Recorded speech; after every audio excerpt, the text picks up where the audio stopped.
If you've been around here for a few years, you've likely picked up on some of Pastor Zach's favorite things, that being the Calgary Flames, his dog Selah.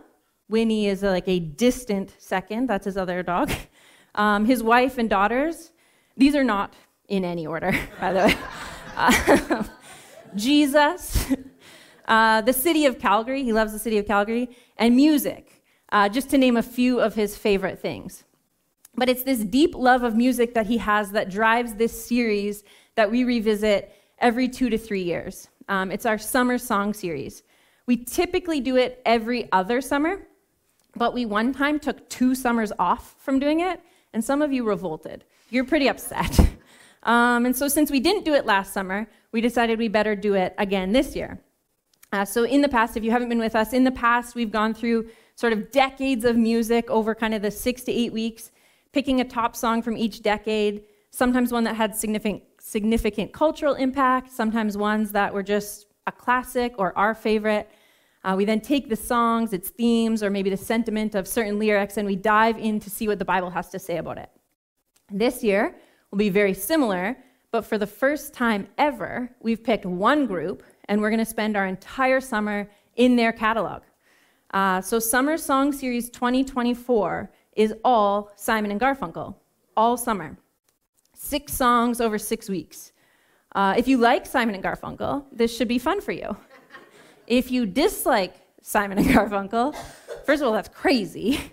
But second of all, you will only have to endure each song like one time. And most of the morning isn't actually like that tied to the song in the end anyway. So stick with us. If you don't know Simon & Garfunkel, there is no better time to become their biggest fan. So just stick around all summer. Before we dive in, we'll do a very brief bio on Simon & Garfunkel since we're going to be in their catalog all summer. There'll be details kind of added each week, so this won't be like exhaustive, but kind of give us a little bit of an idea of who they are. So Simon & Garfunkel are an iconic American folk rock duo. That is hard to say quickly. They're made up of Paul Simon and Art Garfunkel. They emerged as a significant musical force in the 1960s, most known for their harmonious vocals, their poetic lyrics, and their enduring impact on the music industry. Paul Simon and Art Garfunkel first met growing up in Queens, New York in the 50s. Their first band name before Simon & Garfunkel, does anyone know? Does anyone know what their first band name was? No, hey. We're missing some of our music people, so I think they might know. But their first band name was Tom and Jerry. But it wasn't until they rebranded as Simon & Garfunkel in the early 60s that their fame really began to grow. They released albums in 1964, 1966, 1968, and 1970 that rocketed them to stardom. Through their music, they often addressed social issues and captured kind of the spirit of the times in which they were living and writing. And some of their songs became anthems of their generation. But their partnership was not without creative tensions and personal differences. And in 1970, just after the release of their album Bridge Over Troubled Water, they disbanded and went their separate ways, both pursuing solo careers. They have reunited from time to time for special events, but the jury really seems to be out on the status of their relationship over the years. It seems to depend who you ask and when. But even after disbanding more than 50 years ago, their influence and impact on the music world continues to be felt.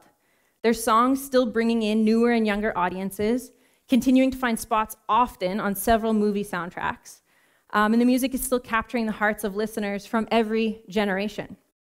So that's our kind of brief intro on Simon & Garfunkel for today. But now we're going to move into this week's message and this week's song. So let's go. A few weeks ago, I was having a conversation with a pastor that recently moved to town. He had just arrived to start his new ministry, and he was sharing how excited he was to begin ministry here. He was absolutely stoked about the possibilities, the unknowns, the mysteries of this place and its people. He was so amped up about the opportunity to enter into unfamiliar waters as an unfamiliar face and just to get going.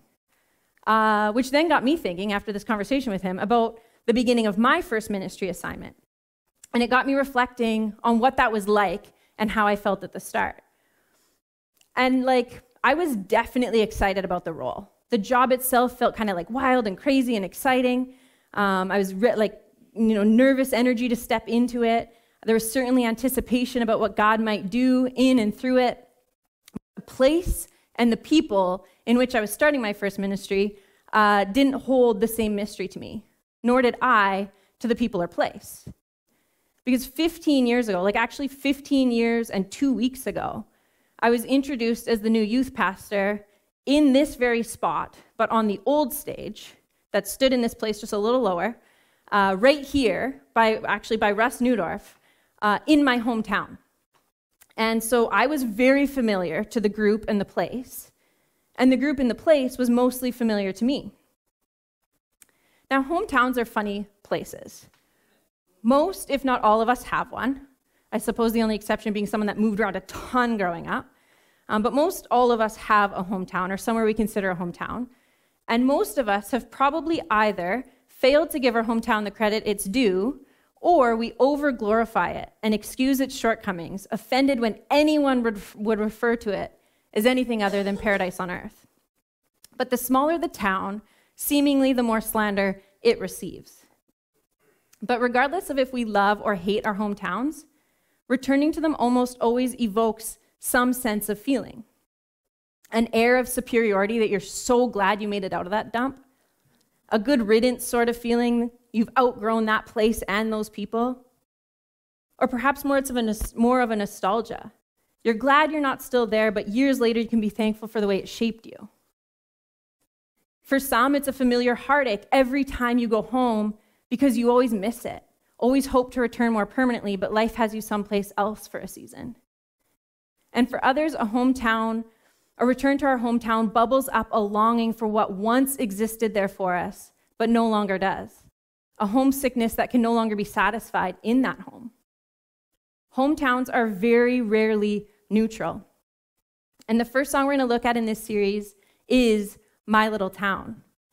And I think Paul Simon, through his lyrics, paints a picture that many of us might relate to as we consider our own hometowns, especially if you come from a small town.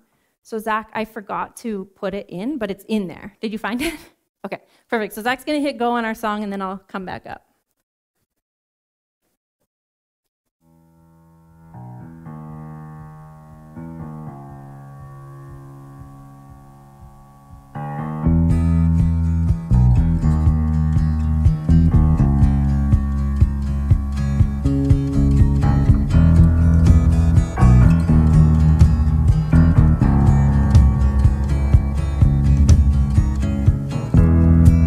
Little town, I grew up believing God keeps his eye on us all. And he used to lean upon me as I pledged allegiance to the wall. Lord, I recall my little town coming home after school, flying my bike past the gates of the factories.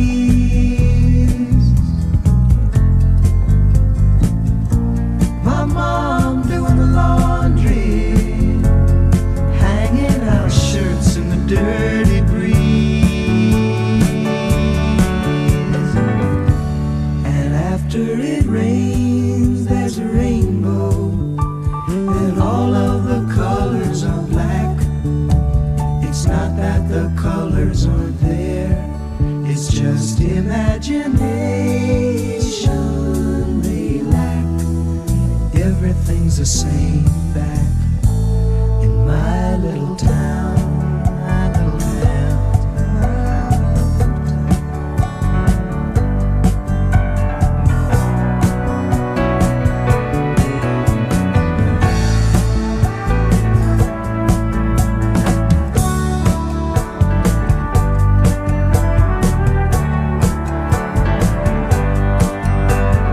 Nothing but the dead and dying back in my little town.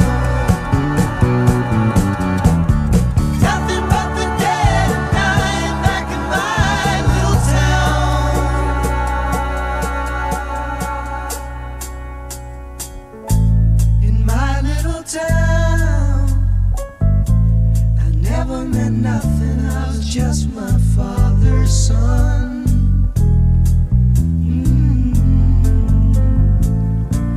Saving my money, dreaming of glory, twitching like a finger on the trigger of a gun. Leaving nothing but the dead and dying back in my little town. Nothing but the dead and dying back in my little town. Nothing but the dead and dying back in my little town. Nothing but the dead and dying back in my little town. Nothing but the dead and dying back in my little town.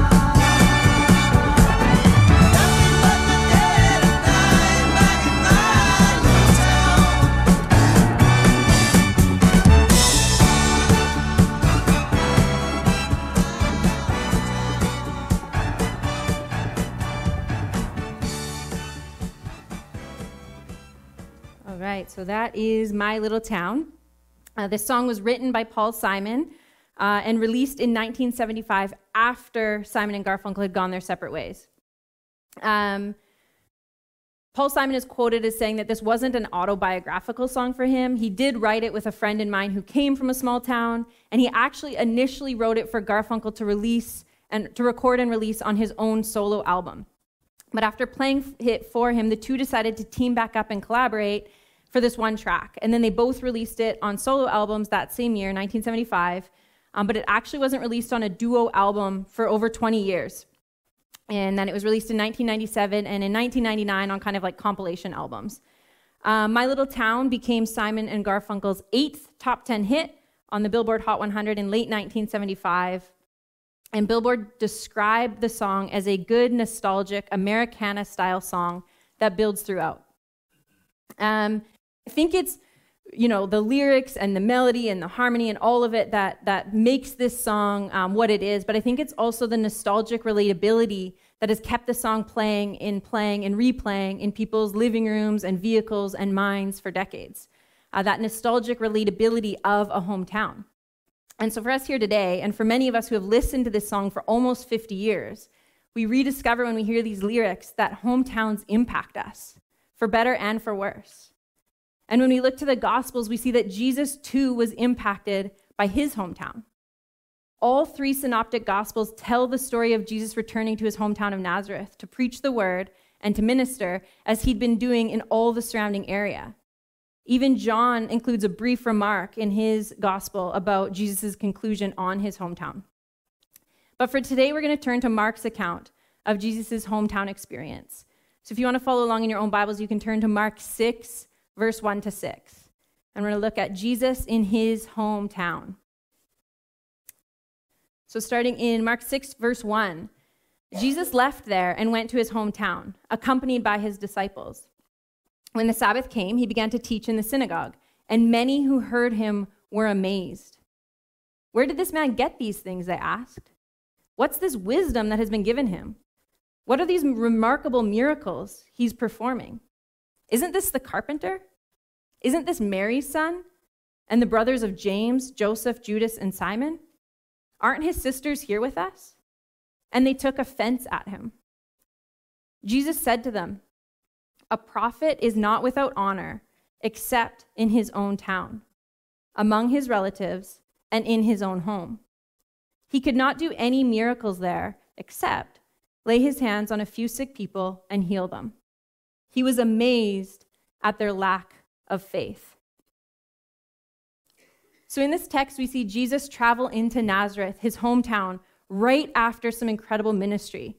He was casting out demons in the Decapolis, healing a bleeding woman, and raising Jairus' daughter. With his popularity increasing in the region and his power on display throughout the miraculous things going down all around him, you'd maybe expect Jesus to receive more of a hometown hero welcome. And upon first hearing him teach, it says that many who heard him were amazed, which sounds like a good start. But what we quickly come to see is that he's ultimately not well received in his hometown at all. Instead, he's rejected. He's failed to be seen, accepted, and respected for who he really is. And it's important for us to dive into why today, why Jesus was rejected in his hometown, as I think it could help us understand how we ourselves relate to Jesus sometimes. So the first thing we discover when we look to Jesus in his hometown, amongst his hometown crowd, is that familiarity led to cynicism. Familiarity led to cynicism. So the end of verse 2 and verse 3. Where did this man get these things, they asked. What's this wisdom that has been given him? What are these remarkable miracles he's performing? Isn't this the carpenter? Isn't this Mary's son and the brother of James, Joseph, Judas, and Simon? Aren't his sisters here with us? And they took offense at him. So, drawing back to just some personal experience, I've for sure had some hometown moments in ministry at this church. I have no experience with that like honeymoon phase that pastors talk about upon arriving in a new place. There wasn't the newness. Like I said, pretty much everyone knew who I was, and there was little intrigue or mystery surrounding me about the people in place. Furthermore, it wasn't until I'd been on staff for about 10 years that I first started to preach here. And I think one of the hardest things for me when I started preaching was the response of the people, but not in the way you'd expect. Everyone was so kind. No one was rude or critical or offensive in the least. But all the comments I got after I preached were on how proud people were of me, how I was so grown up, and they just couldn't believe I was the little girl they used to know. And I mean, I just bet that's not what Zach heard after his first sermon here. And honestly, it's fine, for real. It really is. But in the moment, it was hard for me because I felt like my familiarity to people made them focus on me and how proud they were of me, and not so much on the message that I had just kind of fumbly preached. Perhaps I'm lucky that people thought I was so grown up because it kept them from having to comment on the quality of the message. But my familiarity to people certainly caused a different reaction than a first-time preacher in a brand new place. Now, that's just a little story that is so small scale in comparison to what Jesus experienced. But it does speak to the effect of familiarity. Jesus had been performing mind-blowing miracles all around the area. And then he comes into Nazareth, and he teaches to the point of people's amazement. I wonder if it had been someone unfamiliar to these people, if their faith in God would have increased, as was happening in the world all around them. But instead, they began to ask questions like, isn't this the carpenter? Isn't this Mary's son and the brother of James, Joseph, Judas, and Simon? Aren't his sisters here with us? All questions suggesting that they're familiar with this guy. He grew up there. He's just another hometown boy. This isn't really what they expected when they heard all the rumors about him. He's nothing special. He's just the kid they used to know, the carpenter that did a job for their uncle, the older brother of their son's childhood friend. You've all heard the saying, familiarity breeds contempt. And that is exactly what we see happen here. The end of verse 3 says they took offense at him. Jesus comes home from traveling the world, preaching, teaching, delivering, healing, flipping the world upside down, and drawing people to God, growing in fame and renown. But in his hometown, they take offense at him. He's just Jesus. He's just one of us. He's not special or unique. He's not better than us. He's ordinary. Why can't he just be who we expect him to be? How does he expect us to believe he's something special? He can't possibly be who he's claiming to be. He's just one of us. The hometown crowd grows cynical of Jesus to the point of offense. But unfortunately, it doesn't just stop there. In Nazareth, familiarity also led to a lack of belief. Verse 4 and 5. Jesus said to them, "A prophet is not without honor except in his own town, among his relatives, and in his own home." He could not do any miracles there except lay his hands on a few sick people and heal them. He was amazed at their lack of faith. While the hometown crowd wasn't impressed by Jesus, the same can be said for Jesus about the hometown crowd. There are only 2 times in the entire New Testament where it says that Jesus was amazed. 2 times. The first, he was amazed at the incredible faith of the centurion, recounted in Matthew 8:10 and Luke 7:9. And here, Mark tells us that Jesus is amazed by the lack of faith of the hometown crowd. Probably not the thing you want to amaze Jesus with, a lack of faith. But just before the amazement settles in for Jesus, he speaks a word to the group that has resounded experientially in the hearts and minds of pastors for centuries. A prophet is not without honor except in his own town. Everywhere Jesus went, he was growing in fame. People were marveling at his words and deeds. Crowds were following him. People were fighting through crowds to be near him. But here in Nazareth, here at home, he was just the boy Jesus, not worth listening to or believing in. Now, this prophet not without honor in our hometown thing isn't an experience only relatable to people in ministry who often find it hard to be taken seriously amongst their relatives. So many professionals, maybe even in this room today, have spent a tremendous amount of time and money to become something. Doctors, lawyers, professors, tech developers, some of the best in their field, in their area, honored and respected by many. But when they head home for the holidays, no one takes them any more seriously than their cousin Joe, who works as a DoorDash delivery driver. Your home and family will keep you humble. They will remind you you're no better than any of them. They'll hesitate to take your advice on their backyard project, even if you are an engineer with 17 years experience in the very issue they're dealing with. And this is what Jesus found, a lack of honor in his hometown. But this one had detrimental experience of the hometown crowd in Nazareth. Because what we discover in the Nazarenes is that exposure to Jesus is no guarantee of faith. Exposure to Jesus is no guarantee of faith. They knew him personally. Some of them knew him very well, but they lacked faith. They struggled to believe that he really was who he said he was. To the point that Mark says he couldn't do any miracles there, except lay his hands on a few sick people and heal them, which I mean, some of us would probably take that much. We saw in the Nazarenes that familiarity led to cynicism, which led to offense, and finally to lack of faith. And I really do think, church, that we can relate. Maybe you grew up in a Christian home, and Jesus was just always sort of there. He was your mom's prayer partner. He was your dad's morality meter. Every time you were in distress, your mom told you she'd pray for you, and she'd disappear for hours praying away your sadness. Every time you misbehaved, your dad reminded you that Jesus doesn't like that. Maybe you knew about Jesus, you were exposed to him, but you lacked really knowing him. You lacked knowing his power and his presence.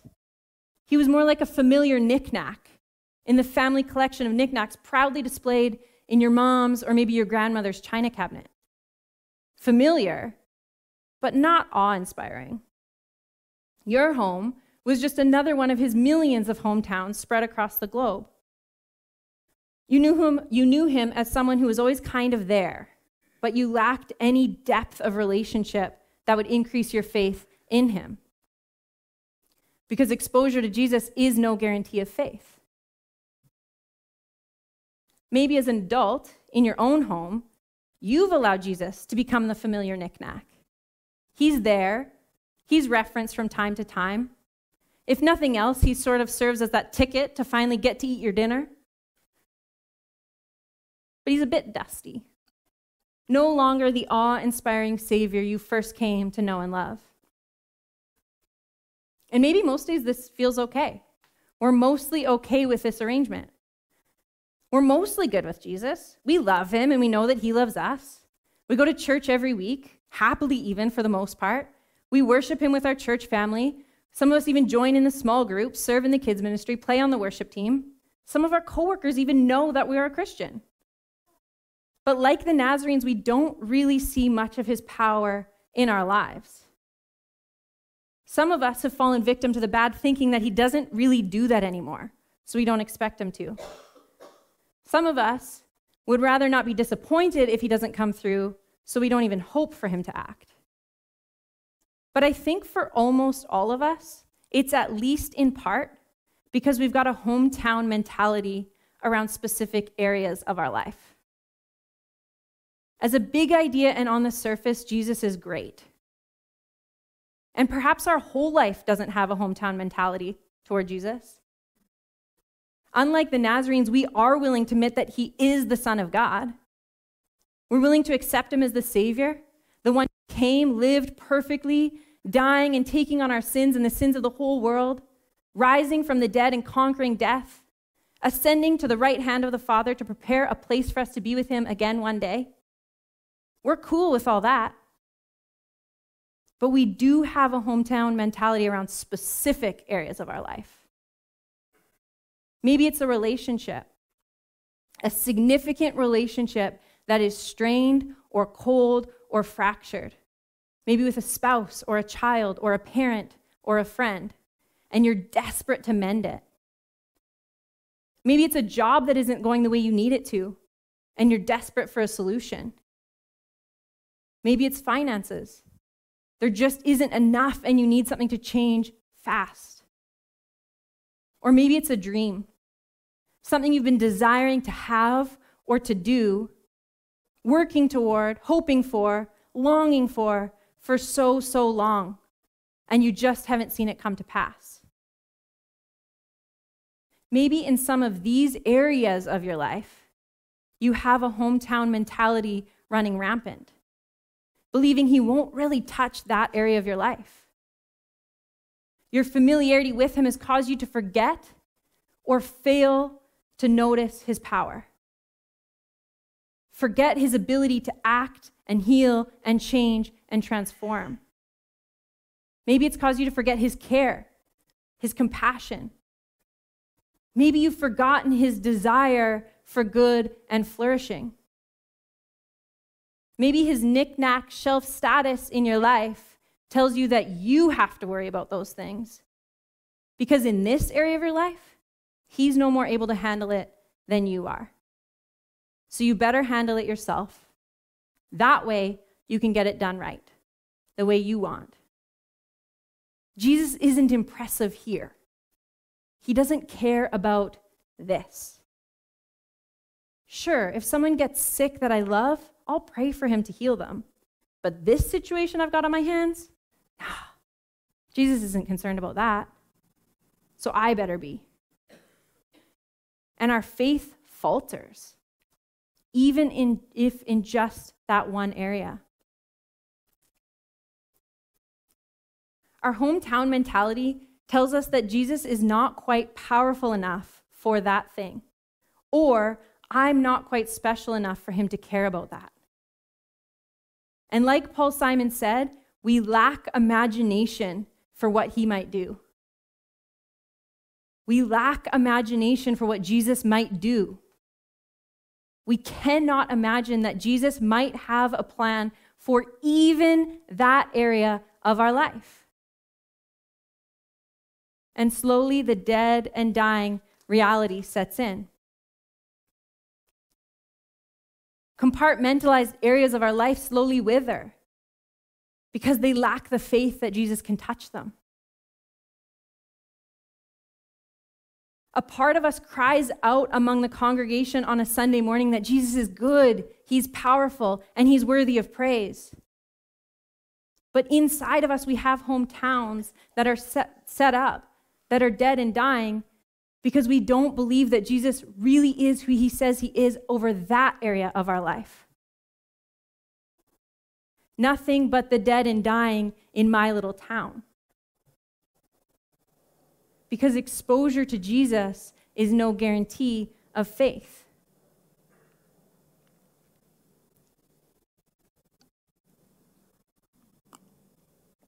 Now, We likely all would have preferred to stop after the Jesus in his hometown of Nazareth part. Me too. It's nicer to think it's only their problem. Less nice to see it as potentially a glaring problem in our own lives. But we are going to end today on some good news. For all of us.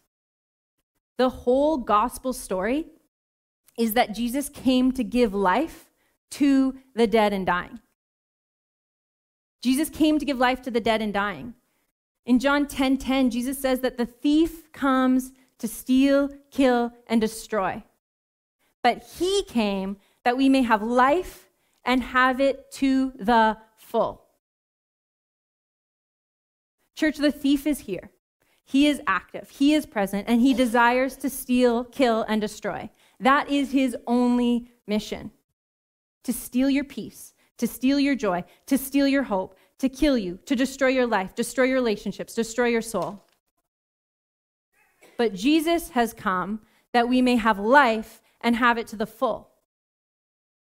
The thief wants you to remain as the dead and dying. But Jesus has come to revive the dead and dying. We've looked so far at Jesus in his hometown of Nazareth. We've looked at Jesus in his hometown that is each one of us. But to close today, we're going to look at Jesus as our hometown. Jesus is our hometown. Remember John's words from earlier in chapter 15? Remain in me as I also remain in you.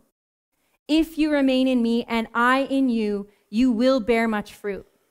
Apart from me, you can do nothing.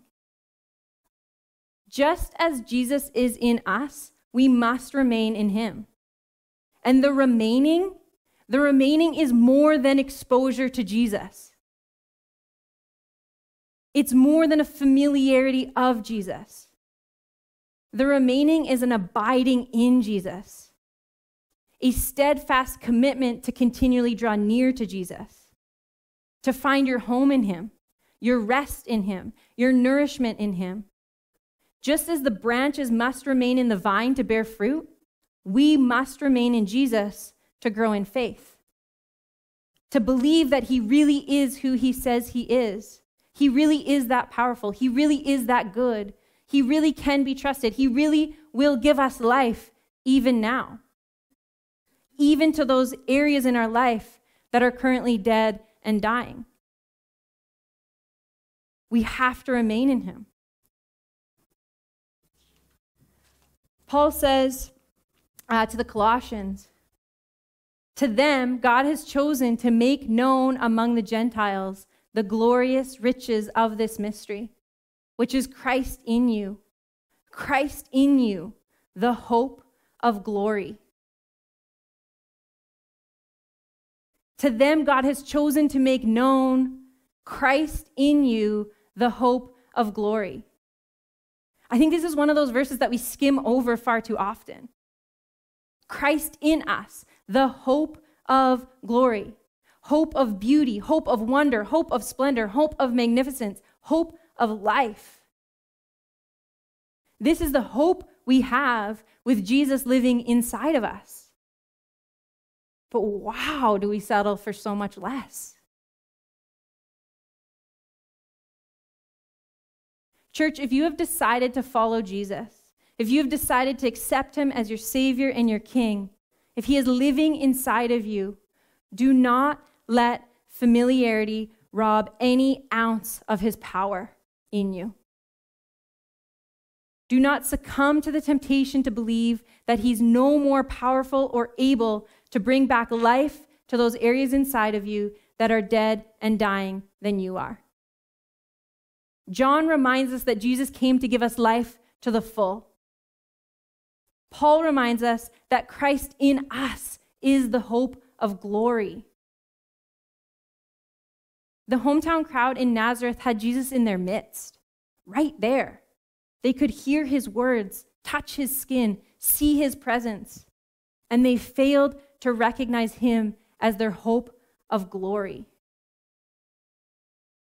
The surrounding area was experiencing an almighty move of God.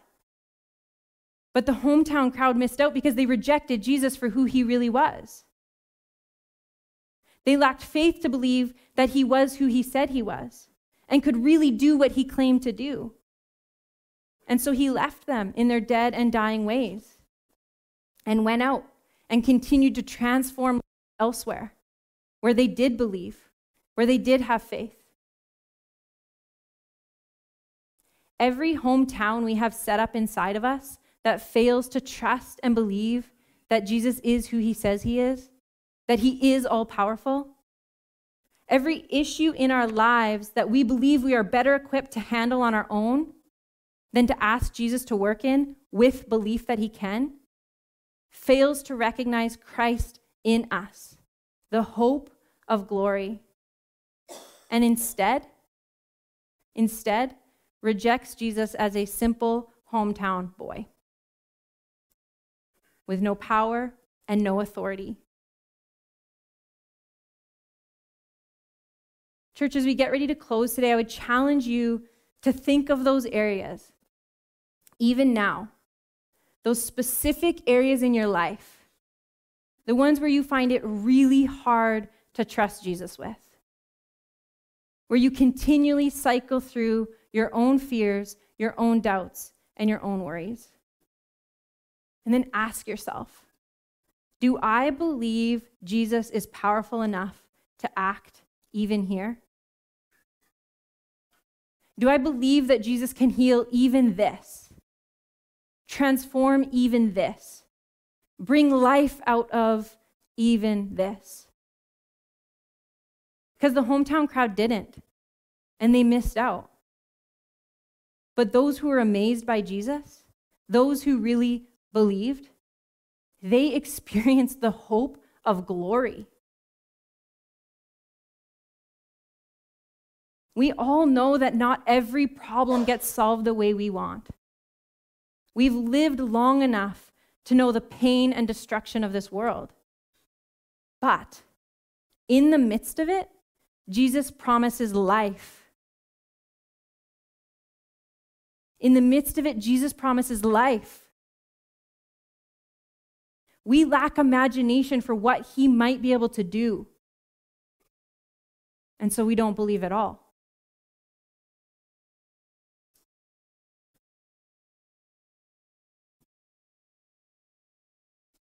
But the whole gospel story is Jesus coming to give life to the dead and dying who have faith that he can. So perhaps the first step as we go today is to simply ask God again to increase your faith, to help you believe that he really can work in that area of your life that has been withering under lack of belief. Maybe it's to begin to tear down those hometowns within us that reject Jesus, that reject his power, that see him as just the hometown boy, powerless to work in that situation. And instead to imagine how Jesus might bring life to the dead and dying. And to once again find your hometown in Jesus. Christ in you, the hope of glory. I'm just going to invite you guys to stand with me if you're able, and we'll pray together as we close.